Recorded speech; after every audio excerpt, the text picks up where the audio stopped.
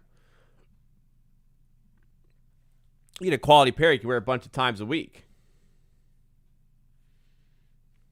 Westbrook with his contract is probably the best value. Westbrook in theory is great. Westbrook when he's actually on your team isn't as great. Ask Denver.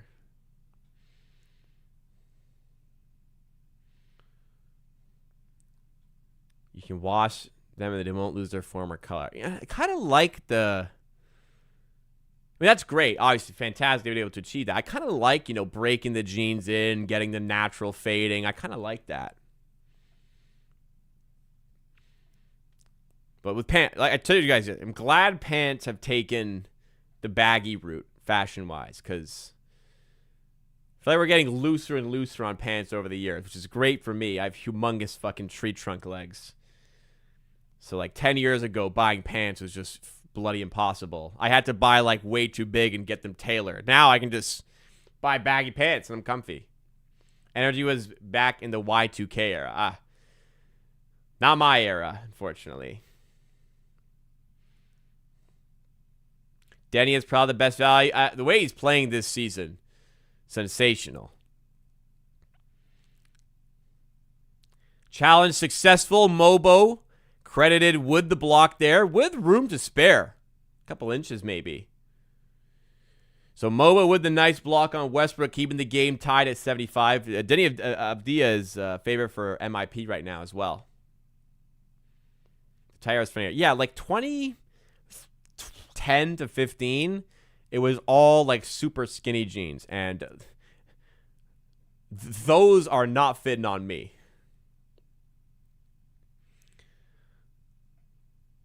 We're in the prime era for me, the baggy era. Thank goodness for that. All right. Back from commercial after the successful challenge by the Raptors. Mobo with the block on Westbrook. Now Ingram gets in the paint, goes up, and is fouled by Cardwell. Will send Ingram to the line to give the Raptors the lead here. Don't get me started on t-shirts. Can't find simple, good material white tee for anything less than 30 these days. If I'm getting like a real simple tee, Uniqlo is, I think, top dog now for me.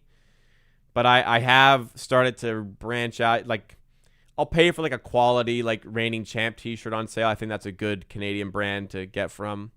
You're getting good pieces. But if I'm getting like a simple shirt, like, cheaper one, Uniqlo is usually where I would look.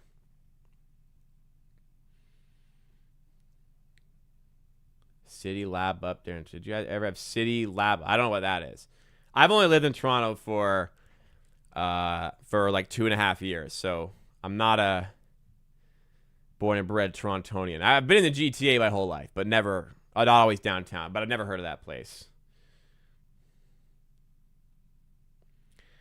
77-75. Levine in the corner for Cardwell. Off the mark. Raptors starting to put their foot down a little bit. 77-75 and a chance to add. Barnes backing down Levine. And good defense from Levine getting the block. Barnes, please run back. Please run back, Scotty. There he is. Okay, he ran back. Levine splits him and then is fouled. Somebody swore on. Hot Mike. Is Ant-Man going to be the MVP? He is not. Shea, I think really the only way he's changing it is not. Shea is winning it unless he gets hurt.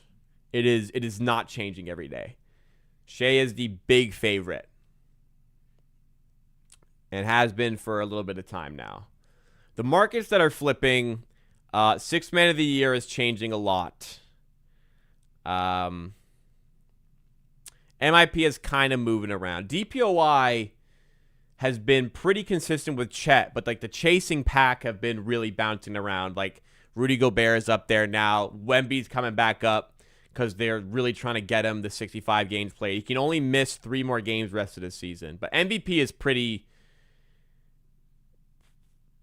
it's not quite as locked as like rookie. I wouldn't, but Shea looks pretty locked unless he gets hurt. Foul called here. I think it's against Cardwell. So foul against Cardwell. And they're going to have a look at this. Not sure what happened here. Keontae George, MIP. Denny Avdija is the favorite, but Keontae George would probably be a finalist right now. Rather than have 2 timeouts left. I didn't take that in. It's been, it's been rough when you only have 2 timeouts left with 16 and a half minutes to play. They're going to say this is a flagrant foul, actually. So Cardwell was pretty apologetic right after the play. Let's get a good look at this one. So shot went up. And, ooh, yeah, he did kind of hit Mobo as he was running by. That looked pretty bad. I'm not sure how... He looked apologetic. I'm not sure how intentional that was, but you got to be more careful in positions like that. Thought Yoch was fade before he went down. He was like in the mix, but now that he got hurt, he's definitely not in well, he's in the mix, but like Shea's the big favorite. I think the Raptors win still. I mean, like they're winning. Why not? I thought they would win pregame. They're currently winning this game. What would deviate me off of that? What is a cutoff on where you can say you're from Toronto abroad?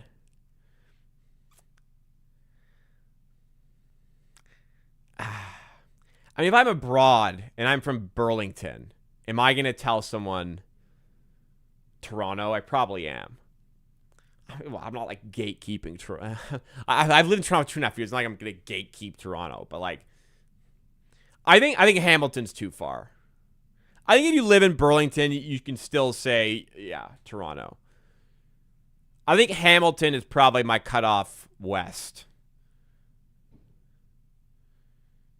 So they are going to actually call this a flagrant. So we're going to get to the line here. 2 free throws and the ball. Cutoff east. I'm not as familiar with like the city's east. Oakville, your cutoff. Oakville, I think you got to be able to say Toronto. Burlington is on the bubble. I think you should be able to say it. Oshawa. I don't even know if Oshawa you should really be saying it.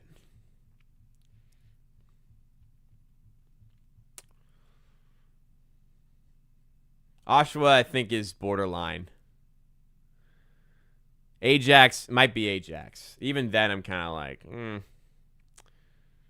But, okay, I'll give Ajax. I don't think I can give Oshawa. I don't go that... I'm like never east of Toronto. I'm always west of Toronto, so I'm much more familiar with that area. Raptors by 3. 1 of 2 from the line. Abaji with it. But also, are you really going to go through the process of explaining where you're from? Oof, Abaji blocked there. Are you really going to, like, explain that in depth where you're from? On just say you're from Toronto and make it easy. As you just say, I'm from just outside of Toronto. But you'd be like me, just live downtown and pay way too much for rent and say you're from Toronto. So, yeah, it's a pretty good block by Cardwell there on Abaji. Part of GTA, you can say it. It's probably fair, but whatever. If you're from Hamilton to say Toronto, I'm not going to call the police on you. It is funny, though, meeting a fellow Southern Ontario native when you're abroad and you say, oh, I'm from Toronto. And they say, oh, me too. And I go, oh, actually, I'm from Ajax. And then, or you say like, oh, I'm from Oakville. Like, oh, you're not from Toronto. Yeah, I know, but you don't know who you're talking to. Who would I say? Now that's actually a good test.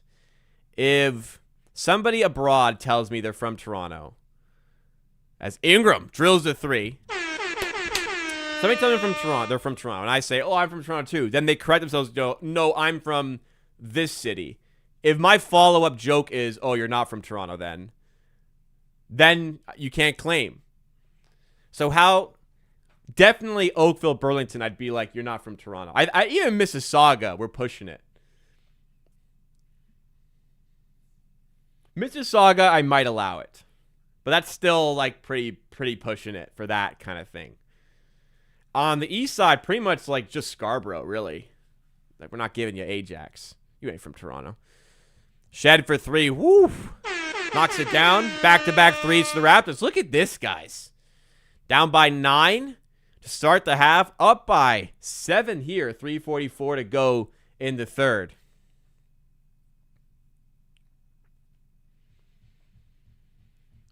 $35 downtown and free flow. Sean Ajax. Hey, just saying. If I meet you and you say you're from Toronto and then you correct us from Ajax, I'm gonna say, hey, you ain't from Toronto.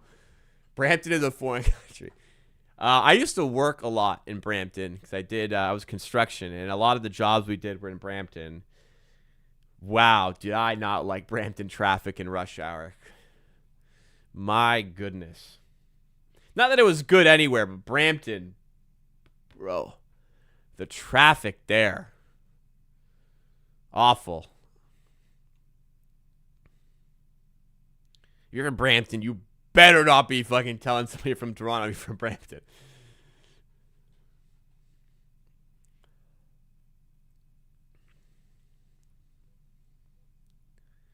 Yeah, it's good. I mean, if you only got 2 timeouts left, you better go on a run because you can't use anymore. Rule of thumb for NBA coaches seems to make sure you have 2 for the potential clutch. Better litmus test is if the TTC runs in your area. Does not in Saga or Ajax Pickering. I mean, kind of fair. But like Mississauga, for example, is like a big enough city to have its own public transit system, I suppose. So I don't know if that quite checks.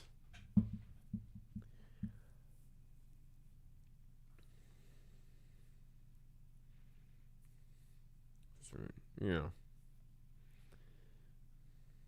Yeah, I guess it's just GTA.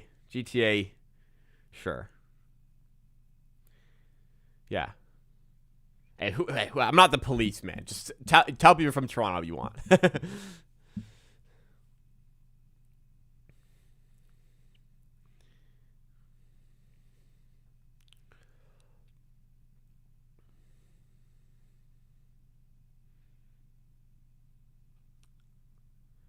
Please use accurate terminology. Say just outside.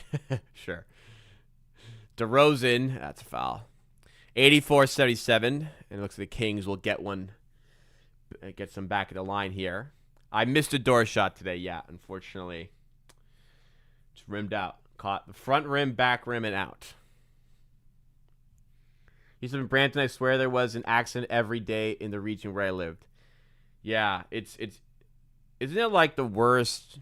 Was it like statistically the worst drivers there? DeRozan missed the first free throw. Wow. I never saw any accidents. I never like dealt with any like ridiculously bad drivers or anything, but traffic was just bad. It was like a compressed city, like narrow roads, and just a lot of people getting in and out. Shed to Ingram for 3. Doesn't go. Cardwell on the rebound. Raptors still by 6 here. Do you use Toronto slangs like Kroski? Do not. That's one I'm not familiar with. I'm pretty good with Toronto slang. Like, it could be like comical Toronto slang, and I'd be able to, I'm fine. But I don't think I do. How I talk on stream is how I talk in real life. So if there's any Toronto slang, it's what I use in real life. I don't think there's probably like little things here and there I say, but no, nothing ridiculous. Jamal Shed to Mamu. Back out to Shed for 3. Yes, got it to fall. 87-80. Toronto Slane's a gimmick, no touch. You hear it in the wild sometimes. Clifford for 3 doesn't go. Raptors by 7, 2:07 to go. Like, I heard it at work yesterday. One of the maintenance workers was ridiculous Toronto accent. Mobo cleans up the mess on the glass. Raptors by 9. What a quarter they're putting together. They've made the adjustments necessary. SGA from Hamilton. RJ's from Mississauga. Banton's from Monk, way off in the 3. Is Banton from... Why does Uxbridge come to mind? No, Rexdale. Is it no, Rexdale. Rexdale. Not Uxbridge. Ha! Uxbridge. Rexdale. The X's got me. Yeah, I guess it's really just Banton.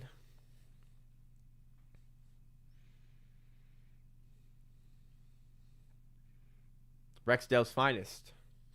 Banton's still in the NBA. Still in the Blazers.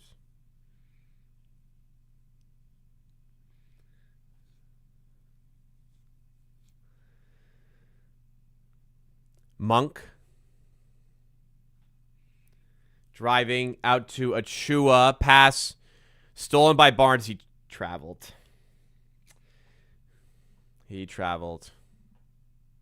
Ah. Didn't have to, that looked like a travel. That looked like a travel.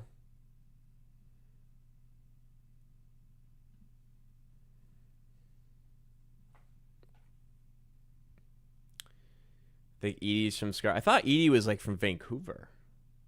Is that? Yeah, I don't care.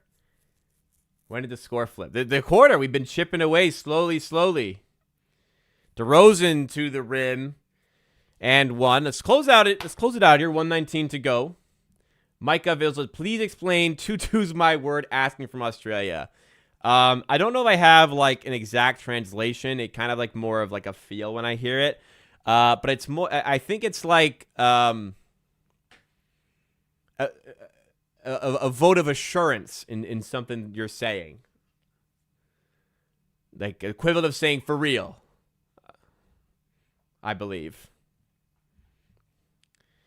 89-82 here. Grady.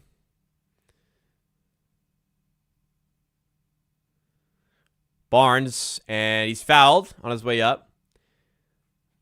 It's when you're saying something like rather unbelievable, and it's a word of assurance that no, in fact, I am being for real.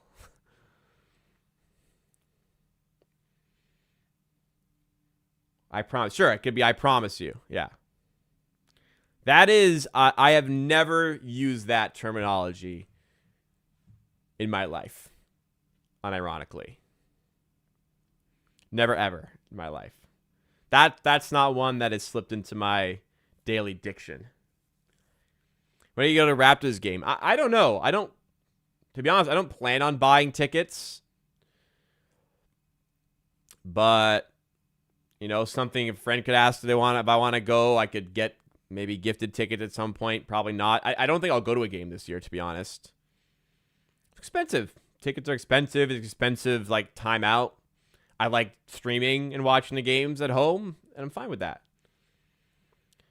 91-82. Raptors trying to close out a very impressive quarter where they've won the quarter. They're winning the quarter by 18 right now. Reversing a 9-point deficit, turning into a 9-point advantage. In the corner, Schroeder for 3, just a prayer. Doesn't go, and it's a shot clock violation. I got lower level seats at Philly game. Wow, $80 or 11. That's, wow, really good. And then they got spanked. Yeah, they got the belt. We have a good laugh at when we see the reels on it. The Toronto slang has become a worldwide phenomenon. It really has. That's, I guess, the Drake effect. Barnes turns a corner for 2. Long 2. I think kind of using the 2-for-1 there. And, well, it could give the Raptors 3 seconds after this possession. But they lead by 11. It goes anyway. They lead by 11. Schroeder.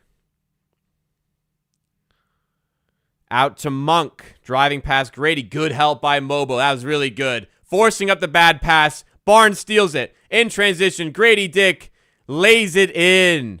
What a play by the Raptors. Much better from Mobo there. Barnes reads the pass well. Grady lays it in transition.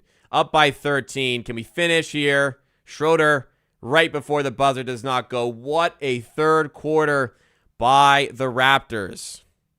Excellent stuff. When it felt like, we were fatigued, not up for it today, they put out an incredible quarter. And here they are, 95-82, in a prime position to come away with the win here, holding the Kings to like 20 points there or so. We beat them in the quarter by 21.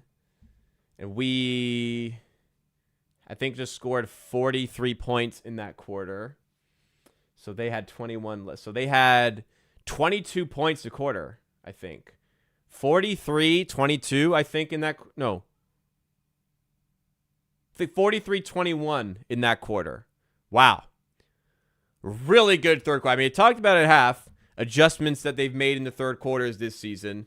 And they definitely pulled it off there. And a lot of it was, I think a lot of it was, not to diminish the impressive turnaround here, but a lot of it was a more disciplined approach defensively, and shots just starting to fall. Like I've been saying, we're getting good looks all game. Now they are starting to really fall for this team. Mamu's up to 16. Barnes, great quarter. He's up to 21. 14-point quarter for him. Brandon Ingram, still not like at his sparkling best, but contributing enough.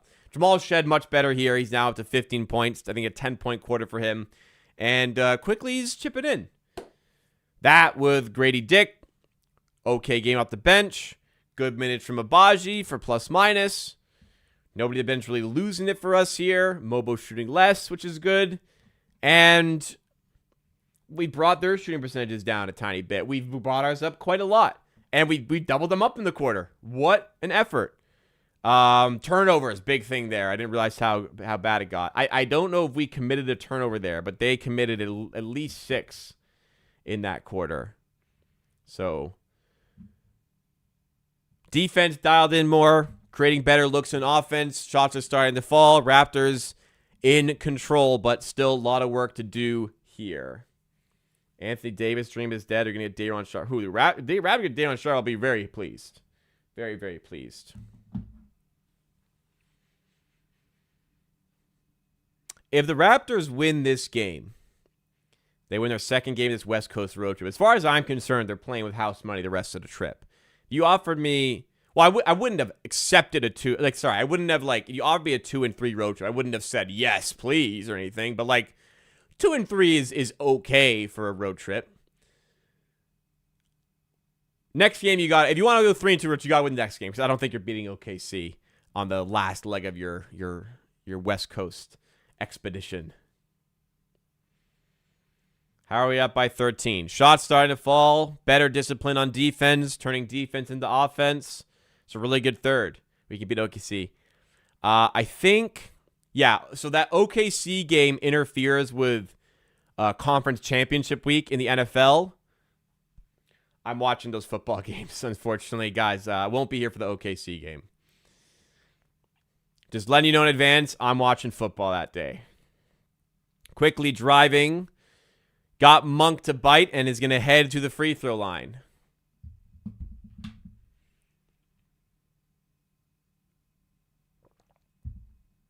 We're just seconds away from crossing over into tomorrow.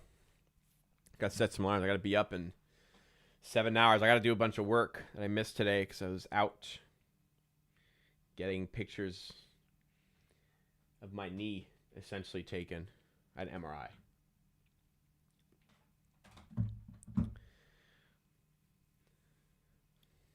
Realistically, what's the downside of doing RJ plus Yak plus picks for AD? Downside, his health, his contract, his desire to play the 5 or lack thereof. I'm not completely opposed to the trade, but there are downsides. Darren Sharp minus 36 nights for that. Well, a lot of Knicks were in the negative tonight. A lot of Nets were in the negative tonight. Westbrook for the Kings. Raptors by 13 again after those quickly free throws. Westbrook to DeRozan. Stumbling, hitting the deck. Just tie him up. Would have preferred if Grady had let Barnes tie him up there so he could take the jump. But, good play nonetheless.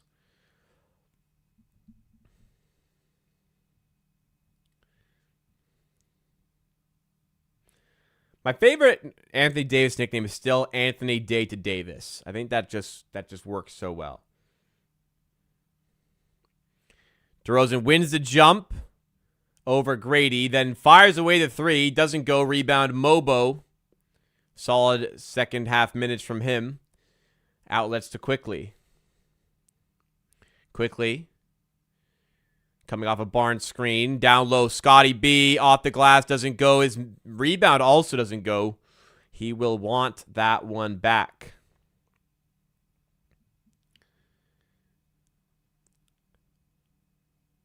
Corner three for Westbrook. Mobo, other side. In the corner, Grady Dick for three. Off the mark. Jake, when are you going to link with the city? I have no idea what you're asking. Is 70 wins still possible for the Thunder? Feels like they won't get there. They're just letting too many slip away here win-wise. And I think they may take their foot off the gas at some point. Grady Dick to the rim. Nice take by Grady. He's been much better the last week or two at finishing at the rim. Looking like some confidence coming back into his game. And welcome sight with all these players out injured. Levine backing down quickly. Can Barnes double? Yes, and he gets... No, I nearly got the steal. Bounce out of bounds. 7 on the shot clock. Mamu coming back in for the Raptors. He's going to take out Grady. They're going to stick with Mobo, and they're going to just keep a good amount of size out there relative to, ourselves and lack of size in the team.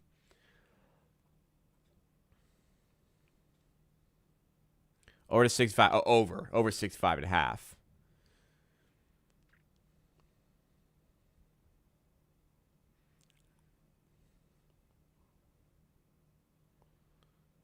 But it'd be tough to get all the way up to tough to get all the way up to 72. Yeah, high 60s, I feel.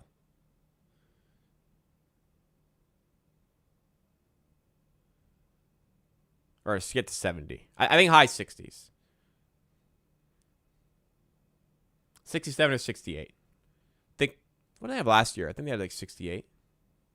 Like Kings and tank mode. Not yet. They're still putting out their quality players here.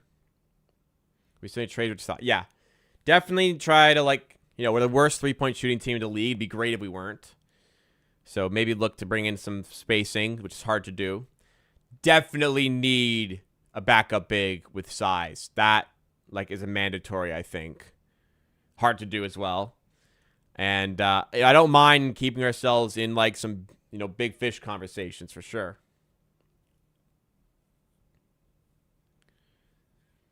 Shed will check in for the Raptors again. Barnes is out. Raptors by 11, just needing to finish the job in the fourth. If you guys are enjoying, we got a lot of viewers in tonight, a lot of new subs. I thank you for the people who subscribed. If you're still thinking about it, hey, I'm live 3 times a week for Raptors news and discussion. I post clips. I do a lot of Raptors games like this.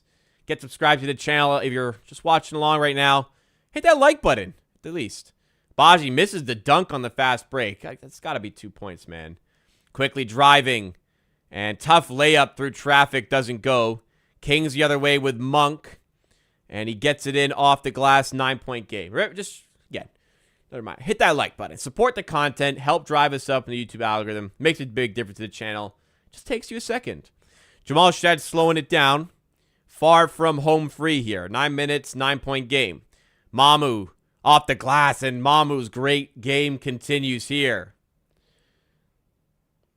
What a pickup it has been for the Raptors. And he hasn't tailed off yet. DeRozan blocked by Abaji. Here we go the other way. Shed to Mamu. Has a lane and fouled by Westbrook. That's part of the cycle every year. We don't do nothing but throw names on anyone under the sun. Except for last year, when they acquired Brandon Ingram, who has a chance to be an all-star this year. That's not nothing. That's far. That's very, very, very far from nothing.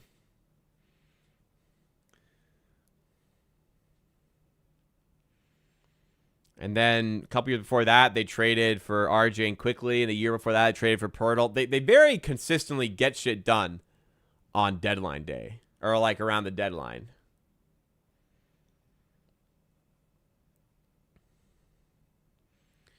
Mamu at the line is good for both. Back to 13-point game.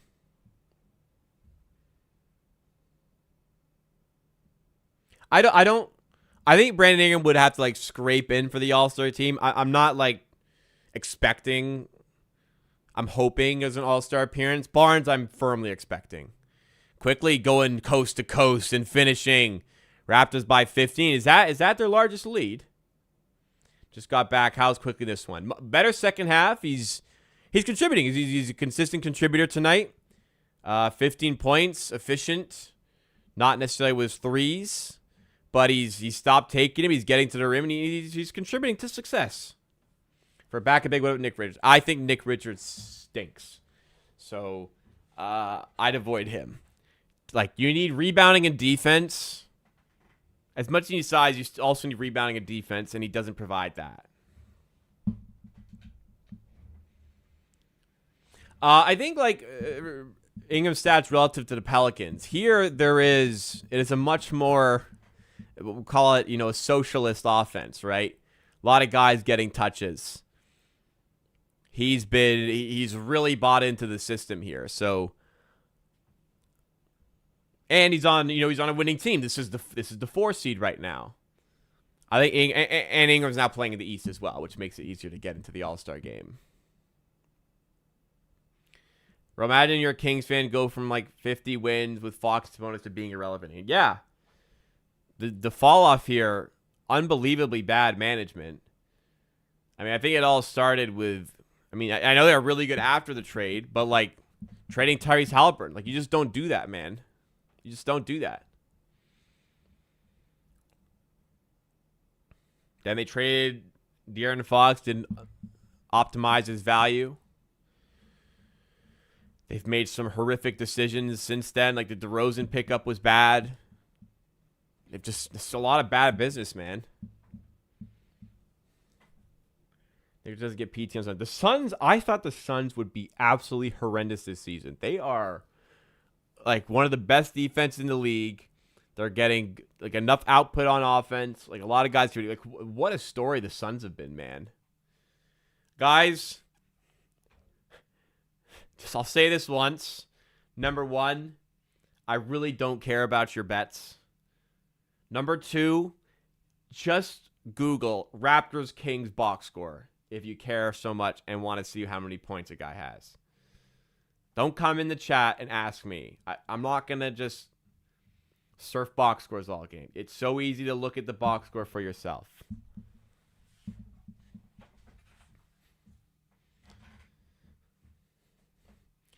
I don't know, man. Phoenix's roster was like Frankenstein's monster. It was built to be a contender, a bunch of complementary pieces for stars, and then all the stars are gone, really, and all these complementary pieces have no one to complement. But to their credit, they've been exceptional.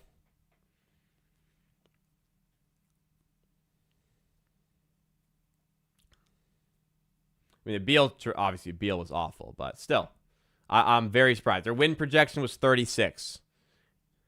And here they are.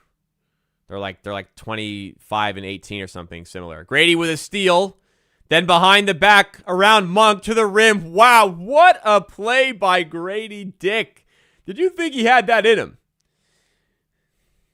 You mind if a white boy gets a little motion here?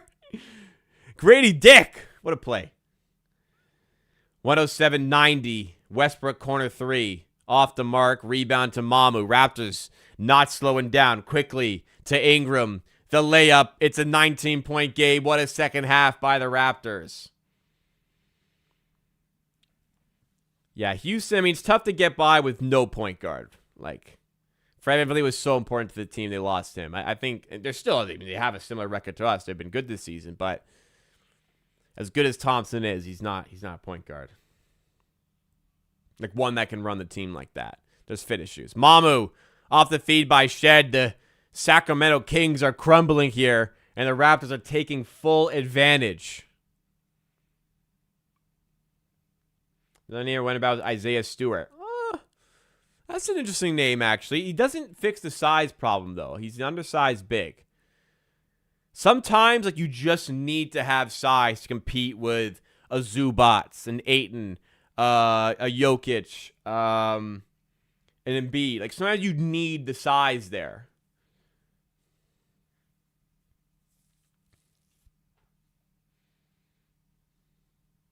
Now I'm going to point at 2020 LeBron. How about, like, 2018 LeBron running point? That was incredible. Who you got for NFL MVP? So Stafford is very likely going to win it, but I do not see how Stafford is possibly the most valuable player over Drake May, and I despise the Patriots. But pretty much any quality metric you look at, Drake May has been superior. They won the division. They're the higher seed. I know they're in an easier division than the Rams are, but he's been better than Matt Stafford. They won more games.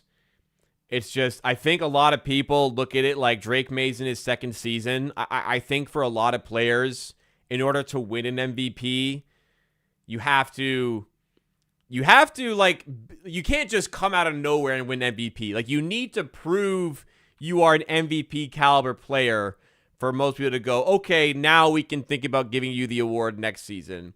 And I think for Stafford, I'm not saying he's unworthy MVP. I just don't think he's been as good as Drake May. I think for Matt Stafford, a lot of people feel like here's a guy who's contributed so much to the game for so long. He doesn't have this individual accolade. Let's get him this award while we have the opportunity to do so. Drake May has got plenty of chances. So it looks like Matt Stafford is going to win it. Drake May, though, I think would have been the more deserving of the two candidates. And I would personally much rather Matt Stafford get it, believe me. And I think he will. I just think Drake May deserves it more. What about Daron Sharp? I think he's got a case for NFL MVP, but I don't know why. Still don't get why would the Knicks want to trade Daron Sharp? Remember the Rams running through the Bengals? I do. I was in Italy, and it was 4 a.m., and it sucked. And I had a flight at 7 a.m. that day to come back to Canada. It was awful timing. Not a Super Bowl I look back upon fondly. It was a good game, but I was so tired. Thoughts on Towns and the Raptors? The amount you'd have to trade would probably scare me off a bit. Because you'd have to trade a lot, probably. For me.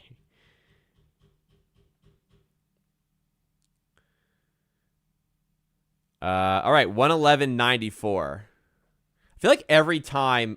has Westbrook played like... Westbrook and Cardwell, I feel like, have played every minute of this game, man. Like, it's just... They're always on. Well, here's Westbrook. Picking pockets or, easy steal there at the half court. Got to be smarter with the ball. First NFL game was Bills-Chiefs OT. Wow. I mean, it's only been downhill from there because that is truly one of the greats. Levine for three. Need to get the Kings to chill a little bit here. Grady Dick doing good work with another steal there. Slow it down. Get the crowd out of it. 15-point game.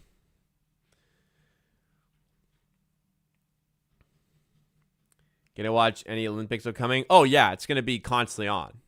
It'll just... Whenever I'm doing anything, it's on the screen. One of, like, the rare sporting events my fiance really likes, too, and will always want to have it on, which is great.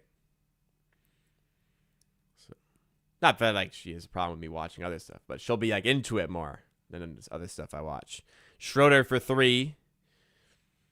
And it's down to a 12-point game. Just need to settle in. Finish strong here. 5:20 to go. Nothing special. Just clean finish. Mahomes and Allen is literally Steph versus Harden.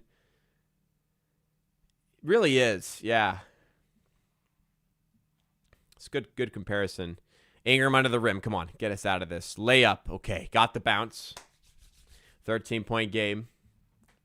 You ever been to Surrey, BC? I've never been to BC, actually. Thought the Nets had a log jam. Even if they do, I don't think Sharp is one they'd want to trade.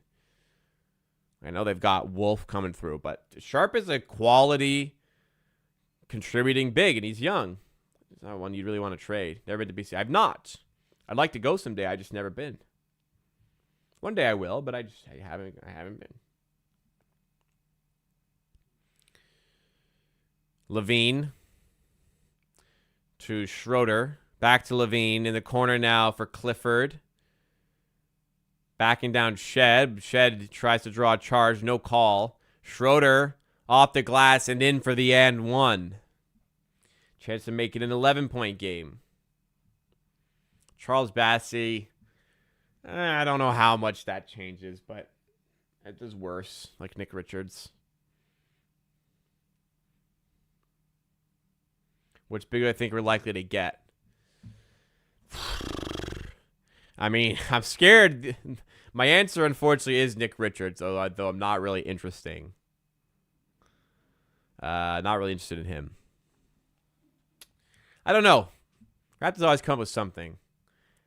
Could end up being like a Tony Bradley. I mean, my pick would be a Goga Bitadze. I'd love to pick him up. You know, with Mo Wagner back, does he fall out of the pecking order? Maybe. Ooh, another miss by the Raptors. 11-point game here. Goga Bitadze is my, like, hey, early, you may not need him that bad. Cardwell out to Clifford. Could use a stop here. Good defensive possession here. Schroeder going at Grady and drawing the foul again. So Schroeder going back to the line to get this down to single digits. I'm very hyped for the Hockey Olympics, getting more best on best. Because how electric was the Four Nations face-off last year? And we're going to get some more vibes like that. I will be seated for Canada Hockey Games. Hopefully the rink is up to quality, up to snuff, because I've heard some bad things about the arena for hockey.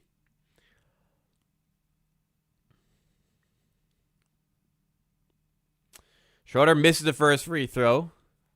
4 minutes to go, up by 11. It's not done yet.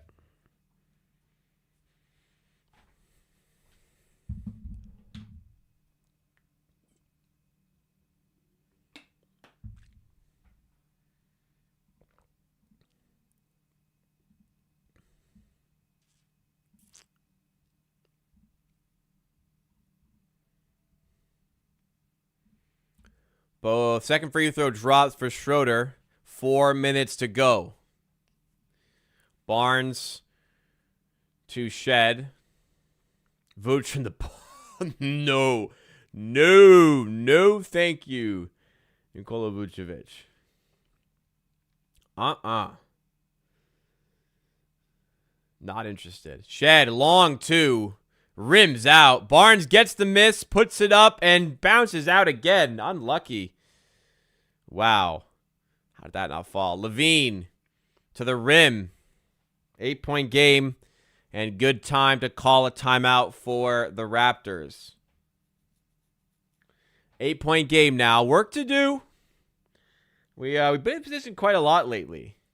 How about Zubac from the Clippers? I don't see any reason why Zubac gets traded.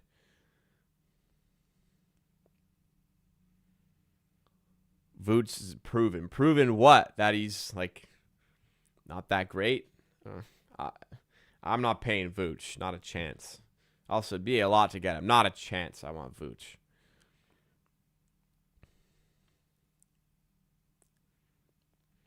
Can't play defense.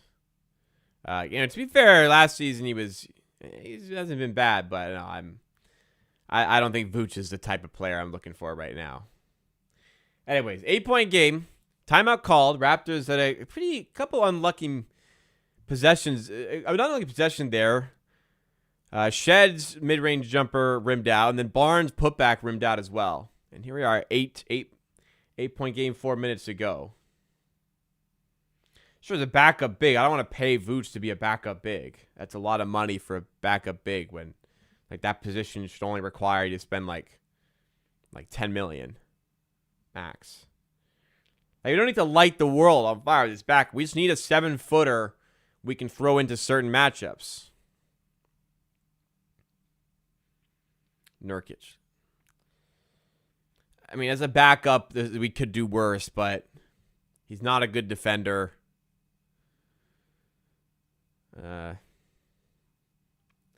We could certainly do worse. Doesn't he still make a lot of money, Nurkic, too? Isn't he still on the big contract? Maybe if it's expiring. But, there's worse. Anyways, let's focus in. 3:14 to go. Raptors need to get something going here. Ingram for 2. There you go. There you go. Get him a look. Trust your guy to make the shot in the big moments.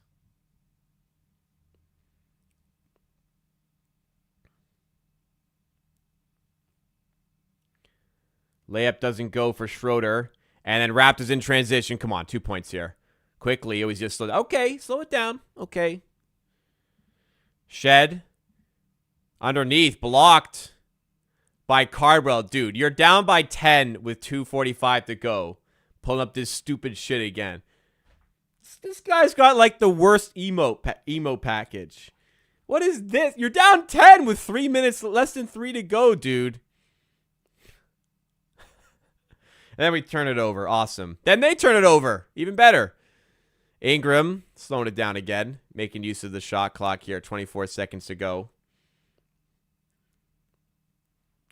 Some good vet moves there. I would have said just go score. But no. Taking time. Now Ingram wants the Clifford matchup. Now he spins to the rim. Misses in tight. And Clifford can't hold the rebound. It's out of bounds. 14 on the shot clock for the Raptors with 2:22 to go. More time to milk the clock. Ingram, is he hurt or is he upset he missed? Or both? Rollins, that's I could see that, yeah. I'd have to look more into the contracts. Barnes blocked by Cardwell, but a foul called. This guy is a clown. I'd fucking hate if this was my teammate. Christ.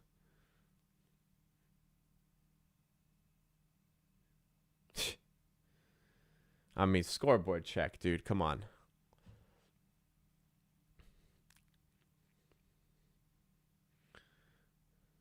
Man, fuck this guy. A lot of energy. Fucking shit. 116-105. Is he a two-way guy? To be fair, he looks a lot better than a two-way. If that's what he's on. They're talking about standard NBA contract. Barnes good at the line. Back out to 12. Kings lay it in. They're staying in it.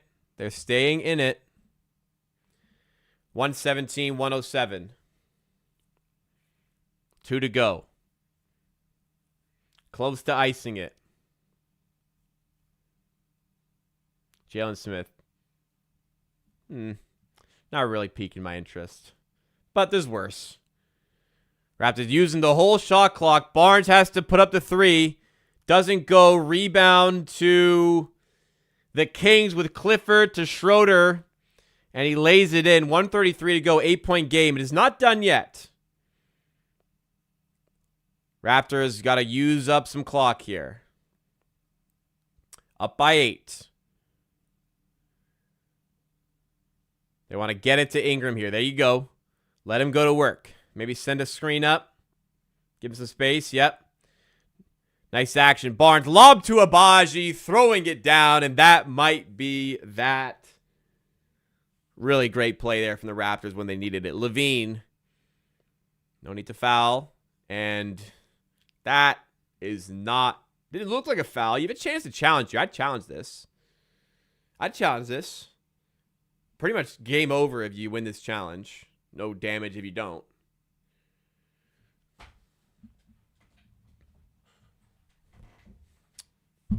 Are they just going to let this go? I mean, you have the challenge. You may as well use it, I think. And yeah, I think the Raptors are going to challenge here. In the Discord, you can take a screenshot of your mock trades. You can put them in the Discord. There is a channel specifically for mock trades. If you want to go to Discord, the Discord link is in the description below. Claxton, it's too expensive. Like, it's not a backup. That's like a Pirtle replacement. Now, if you move Pirtle, I wasn't on board in the summer with this. I am on board with it now. If you can somehow move Pirtle for Clax, I just don't think you're going to do that. Moses Brown. Moses Brown is not an NBA player. It's over. If he was, he'd be in the NBA. He never locks down a role. He was a Raptor for a bit, but no. It doesn't look like a foul here, to be honest. Barnes is going straight up. That shouldn't be a foul. That shouldn't be a foul. Come on. If you guys are enjoying the stream so far, take a second, hit that like button. As a reminder, I'm live Monday, Wednesday, Friday at 5 p.m. for Raptors news and updates. And I do a lot of Raptors games like this. Subscribe to the channel if you're new. Like, we've got up 30 subs today. Thank you so much. I appreciate all the love. Let's keep it going. Overturned. Successful challenge. Successful challenge by the Raptors. Bull. I'm not falling for the bull Ponzi scheme or whatever. Jonathan Isaac. Wow, I forgot about Jonathan Isaac. Jonathan Isaac still in the Magic.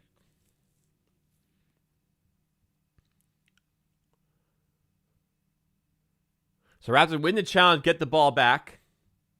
2-0 on challenges tonight. Look at Darko winning some challenges.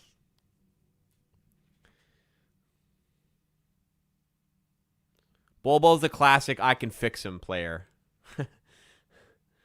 I can fix him. Bulbul is that like Arrested Development meme. These people delude themselves to thinking it will work for them when it never does.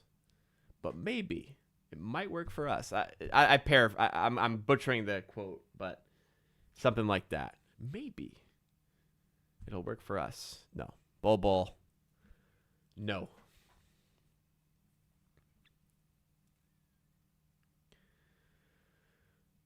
So they're figuring out what the clock should be at here. Raptors will have possession up 10. Need to get over half court, and the game's pretty much done if they can do that. Cody Zeller. Are we just like saying random names now or what? Come on. Raptors actually can advance the ball because of the timeout. Gobertadze's my guy. That's the guy I want. I think that'd be an excellent, excellent backup for the Raptors.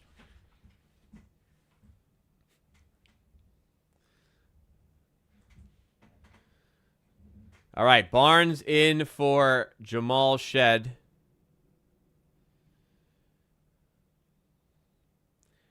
Shed to Barnes, out to Quickly. Okay, shoot the three. Okay, make it. Would have liked more clock come up, but you know what? It was a good look for a shooter, and he hits it. All right. Levine for three. No good. Rebound is tipped out for Raptors ball. I think that is going to be that.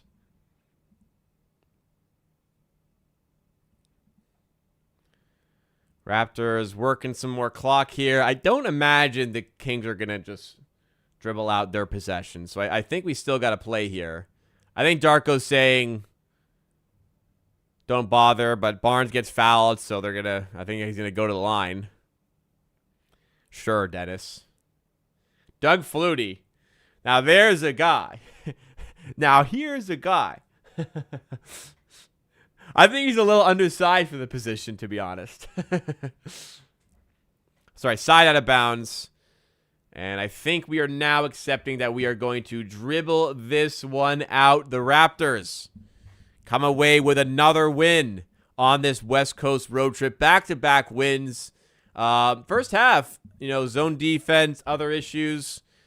Not really, not making shots. They've put it right in the second half, and in the end, dominant second half, winning 122 to 109.